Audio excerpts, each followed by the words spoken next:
Hey, what's up guys? It is your girl, Coach LeighAnn, down here at LeighAnn Fitness in Plainville, bringing you yet another sneak peek into our upcoming training phase. The exercise that we are talking about today is called a reverse crunch. It's gonna be a crowd pleaser, I just know it. So we're gonna get ourselves situated on the rack. We're gonna grab one of these poles to ourselves. So when we arrange ourselves, just make sure that like we all have our feet facing the same direction. So one person can be here, one person can be here, and nobody's gonna kick each other. So we get ourselves on the ground because it's a crunch. And we're down here. I'm gonna grab onto the pole because it's gonna help keep me kind of supported and make sure that I'm not going all over the place. It's gonna create some good stability for me.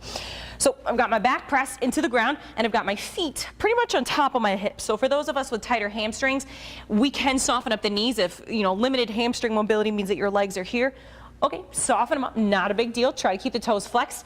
We're gonna think about pushing our feet into the ceiling and we're just gonna crunch our hips. So I'm gonna push my feet into the ceiling, hips come up, and I control back down. Do it again, push the feet into the ceiling, and control back down. So the goal, again, keeping the feet on top of the hips. So if we let our feet come this way, this is gonna change, number one, the angle of the exercise, but it's gonna change how difficult it is, as will momentum. So if I'm kinda like throwing my legs up and down, significantly easier and significantly less effort than when I'm taking my time and controlling. So we talk about core all the time, and we know that when we're talking about a core exercise, the slower we go, the harder it's going to be because we're forcing muscle contraction. When we start moving really fast, we use momentum. It's not really our goals, but I mean just strength exercises in general, that's typically what we want to look at. So just make sure that we're under control.